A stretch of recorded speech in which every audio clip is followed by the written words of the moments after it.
Welcome back, guys. Brock Page here. Great show for you today. Let's get into some bowl games. Let's start off with Notre Dame LSU. LSU opened 2, now 2.5. They've taken a little money since the markets opened this one up a few weeks ago. Couple reasons why I think that happened in just a second. Total open 50, now 52. Currently, the Tigers are 2-1 to win this one outright. And at the moment, we got ourselves just about 50% of the money on both sides. So when it comes to the spread, we'll probably remain at this 2.5 number through at least Christmas time. Now, both teams have been pretty good against the number, but here are a few reasons why I think the public money has backed LSU in this spot here. Reason number one, 7-0 against the spread in their last 7 games, 4-0 against the spread in their last 4, all of which were double-digit covers. And that's going to put LSU at 8-3 against the number overall for the year. Now, reason number 2 for LSU money, they're great on the road. This LSU ball club has covered 83% of their games away from home with a solid record of 5-1 against the spread when traveling. They've also covered 4 of their last 5 games as the official road favorite. And reason number 3 for the public fading the Irish, LSU's great when the deck is stacked against them. The bigger the challenge, the better they rise up. This LSU squad's covering 75% of their games versus teams with a 700 win percentage. That's going to put them at 3-1 ATS versus teams over 700. And equally as impressive to that figure, this LSU team is a solid 6-3 against the number when laying the points. So out of their 9 games when they were favored, this LSU squad covers nearly 70% of them. And with all that info in mind, I just want to throw in there that this LSU team has garnered themselves some really nice marquee covers this year over the likes of A&M, Arkansas, and Auburn. The Auburn game was a 10-point outright win, by the way.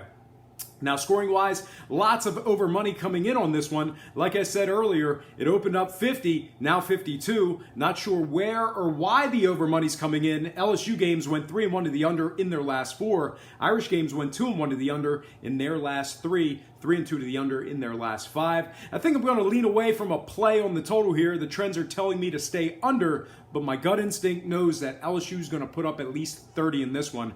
But even at that juncture, can this Notre Dame offense put up enough points to put that total over? Now, obviously time will tell, but as for me, I'll definitely be fading a play on the total in this one. I do, however, like the guys in the purple to get the job done, so all told, I'm going to purchase the hook, buy it down, and take the LSU Tigers -2, getting the job done against the spread. All right, next game, UCF-Auburn. The markets opened this one up with the Auburn Tigers as the 10-point favorites and the total at 63. Since that betting action opened up in this one, we've actually seen UCF take money, not a whole lot, but enough to move the line down to 9.5. But the most action in this one has fallen on the total. The lines got bet all the way up to 67.5 points, 4.5 point swing upward. And at the moment, Auburn's the $3.60 favorites to win this one outright. Now, when it comes to the line movement in this one, don't expect too much of it on the number. We've got ourselves just about an even distribution of public money on both sides. I really think this 9 to 10 number is where we'll kick off at, and that'll be good news for UCF bettors. You can always buy the half a point and move it upward to double digits, and when you're playing the Auburn Tigers, you certainly need every half point you can get. Now, like I said, UCF's taking money here in the early going, and here's a few reasons why. Reason number 1, great road team. The Central Florida squad is covering a staggering 80% of their games away from home this year. They've covered 4 of their last 5 when traveling. Reason number 2, UCF covers. They cover stiff competition. The Knights are 4-2 against the number when facing teams over 700. So when this UCF squad faced teams winning more than 70% of their games, they've covered a solid 4 of 6 matchups. And reason number 3 for UCF taking money. Auburn travels poorly. The Tigers have posted a record of just 2-4 against the spread in games away from home this year. That's just 33% covering on the road for you math nerds. And they've also failed to cover 5 of 8 games as the official Vegas favorite. Those are 2 huge trends unto which this Auburn team is sub 400 covering wise. Now, when it comes to the total, lots of overs in these UCF games. It's gotta explain the overaction on the total right now, and rightfully so. These UCF games have gone 4-0 to the over in their last 4. They averaged 51 points of scoring per contest in those overs. But just when you think the over's a lock in this one, not so fast, my friends. Auburn games went 3-0 to the under in their last trio of games themselves. And most importantly, it's the distinct contrast of schedule strength between these two teams. I mean, seriously, I don't know how anyone in their right mind can back UCF in this spot here, trends or not. Central Florida's last 4 games came against Memphis, South Florida, Temple, and UConn. And even if you do want to stick with the trends, this UCF squad has been ice cold against the number as of late. More specifically, they failed to cover in 4 of their 5 most recent games. So although the trends favor the Knights, and the public money tends to agree with that notion as well, you almost got to take the numbers out of this equation. When it comes to UCF and the Auburn Tigers, there's no comparison. And I really don't think UCF can keep it within a few scores either. So all in all, I'm going to bypass a play on the total and the money line, although I don't think you're going to see yourselves a shootout in this one. But all told though, I'm going to purchase the hook, buy it down, and take the Auburn Tigers -9, getting the job done against the number. Next game, Michigan, South Carolina. Michigan comes in as the heavy favorites in this one. The Wolverines open the betting as the 8.5-point favorites, and the total at an even 42. Since the markets opened this one up, though, we're seeing the Gamecocks take most of that early money. Probably shouldn't be surprised about that either. They've been great against the number all year round. But anyway, Michigan opened 8.5, now 7.5. Saw a little movement on the total in the upward direction. Total opened 42, now moved upward to 43 flat.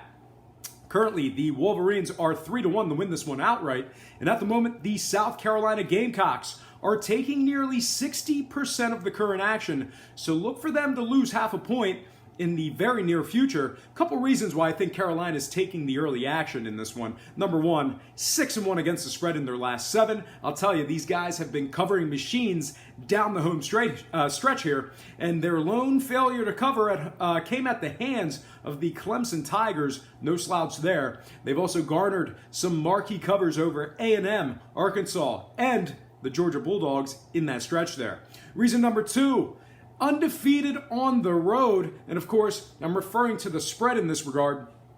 But anyway, this South Carolina squad has gone 5-0 covering in all their games away from home this year. Equally as impressive, the Gamecocks have successfully covered the spread in 5 of 5 games as the official road underdog. And reason number 3 for SC, they're nearly perfect as the dog. This Carolina squad is covering nearly 90% of their games when catching points. These guys are 6-1 against the number as the official Vegas underdog. Now, when it comes to scoring, kind of tough one for me to pick on the total. Michigan games are 2-1 to the over in their last 3. Meanwhile, SC games are 2-1 to the under in their last trio themselves. Total open very low, line moved upward. So I'm going to take a pass on the total in this one. Too many variables. But when it comes to the spread, the trends are certainly in favor of Gamecock bettors. And if you're on the fence about taking sides, just keep in mind that this Michigan squad's lost their last 2 outright and covered just 5 of 12 games overall this year. That in mind, I think you know where I'm leaning. All told, I'm going to purchase the hook, buy it up, and take the South Carolina Gamecocks +8, taking care of business as the underdog. Next game, really interesting game, basically a home game for one of our participants. I'm talking about Wisconsin laying 6.5 versus Miami. Totals at an even 45 points, and at the moment the Badgers are 240 for some money line cash. Now, we've seen a fairly even distribution of public funds here on the spread since the markets opened this one up. The number and the total are exactly where they opened up at. Right now, Miami's taking 51% of the action, but certainly won't be enough to move the lines with regard to the spread. And really, if you think about it, I've got no idea why the Canes are taking money in this spot here. They've been fairly lackluster against the number all year round. They've gone 0-3 against the spread in their last 3. Let's go ahead and take a look at a few more reasons why Miami bettors should definitely be concerned. Reason number 1, overall record against the number. These guys are sub 500 with a 5-6 record against the spread overall. And like I said just a few seconds ago, Miami's failed to cover the spread in their last 3 straight games. Reason number 2, you might want to fade the Canes. Wisconsin's deadly against the spread, 4-1 in their last 5, and the Badgers have not failed to cover the spread in back-to-back games at all this year. And reason number 3, to fade the U, their opponents cover when favored. This Wisconsin team is an impressive 8-4 when laying the points, and keep in mind, many of those wins were double-digit covers. Wisconsin's also a perfect 4-0 against the spread in their last 4 games as the official Vegas favorite. When these guys are supposed to cover, they cover.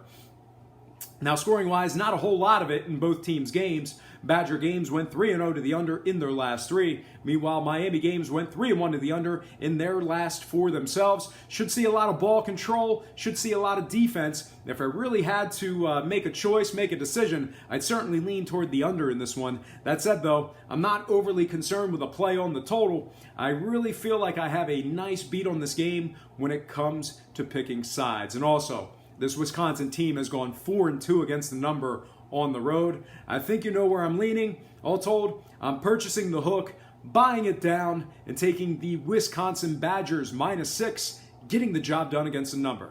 All right, next game, Washington-Penn State. The markets open this one up with the Nittany Lions as the 3-point favorites. Total posted at an even 56. Since the betting opened up, though, we've actually seen the Huskies take most of that early action. This line got moved down to 2.5, and for some reason, the folks betting this game are taking the under in this one. Total moved downward to 54.5. So once again, Penn State opened 3, now 2.5. Total open 56, now 54 and a hook. Currently, Penn State's the $1.30 favorites on the money line. And at the moment, we're starting to see the Nittany Lions take a little more money. Look for that spread to get back to 3 very soon. Washington's taking just about 30% of the current public action. Now, if you like Penn State to cover in this one, the trends are certainly in your favor. These guys were covering machines at one point in the year, actually 6-2 ATS overall for the season through 8 qualifying games. A couple reasons why I think the betting public is fading Washington. Reason number 1, the Huskies travel poorly. This Washington team has covered just 2 of 5 games away from home this year. They're also on a 2-game losing streak against the spread in their last 2 most recent away games. Reason number 2, the public's fading Washington. They've been cold against the number as of late. More specifically, the Huskies have failed to cover the spread in 2 of their last 3. And reason number 3, I think the public's leaning toward Penn State, status and location. The Penn State program's gone 3-2 against the spread in their games away from home and 6-5 in their games laying the points. Now, scoring-wise, we should probably see a lot of it in this game. Washington games went 3-0 to the over in their last 3. Penn State games 3-1 to the over in their last 4. Both teams not really known for their stifling defenses. I think I'm leaning more toward a sharp play on the total here, and I do like a play on the spread as well, but not in the direction you think. With all those trends in mind, Washington's gone 2-0 ATS against teams over 700. Meanwhile, Penn State's been ice cold against the number as of late, failing to cover in 3 of their last 4. So all told, I'm going to purchase the hook, buy it up, and take the Washington Huskies +3 with the over 54.5. All right, next and final game for the show, USC-Ohio State. This should be a very good game. Can't wait for this matchup. And USC comes into this one as the 1-touchdown underdog. The markets open this one up with the Ohio State Buckeyes as the 6.5-point favorites and the total at 64.5. Since the betting opened up, no takers on the Trojans as this Buckeye squad finds themselves laying 7.5 against the spread. Ohio State taking all that early action. Now, total moves slightly downward to 64 flat, and at the moment, the Buckeyes are nearly 3-1 to win this one outright. Now, the public's fading the Trojans in this one, and rightfully so. These guys have been horrible against the spread this year. Some guys in the desert would refer to them as a foreclosure team. 0-3 against the spread in their last 3. 3-10 against the spread for the year. A couple more reasons why the public's fading USC in this matchup. Reason number 1, they travel poorly. This USC squad's covering just 16% of their games on the road with a record of just 1-5 against the spread when traveling. Reason number 2, competition trumps them. The USC Trojans have failed to successfully cover the spread in 5 of 7 games when facing teams over a 700 win percentage. USC's literally 2-5 against the number versus teams winning more than 70% of their games. And reason number 3, the public's leaning toward the Buckeyes, their record on the road. The Buckeyes are covering nearly 70% of the road games this year with a 4-2 record against the spread when traveling. Ohio State's also 4-2 against the spread as the official road favorite. Now, when it comes to the total, we should probably expect some fireworks in this one. Neither team really known for a stifling defense this year. USC games are 3-1 to the over in their last 4. Meanwhile, Ohio State games went 2-1 to the over in their last trio of games themselves. All in all, I think I'll have to make a play on another total in a Big Ten bowl game, but when it comes to the spread, I really don't feel confident that the Buckeyes can cover this number. I think it'll be a close game. USC's last 2 games were decided by 8 points total. The Buckeyes should win it, but the money line price is just way too high, so I'm definitely going to take a pass on choosing sides in this one. Could be close, could be a blowout. I have no idea. But all told, though, I'm going to make a play on the total and lean toward the over 64 in this one. All right, guys, that is going to do it for me. Thanks for sticking with me through the 2017-2018 college football season. It's been a lot of fun. Certainly got a lot of views, a lot of comments on these college football picks. So it's been another great year. Thank you so much for tuning in. You guys are absolutely great. And for this show, that's going to do it for me. Before I get out of here, I have to remind you that I am not a sports betting expert, nor do I implore you to take any of my picks. A wise man once said, good ain't free, and free ain't good. And if for some reason you decide to use the free information on this program, you're utilizing it at your own discretion. Most importantly, if you're betting any of these games, do it safe, do it responsibly, and most important, have fun. For Brock Page Productions, I'm Brock Page, and have yourself a positive day.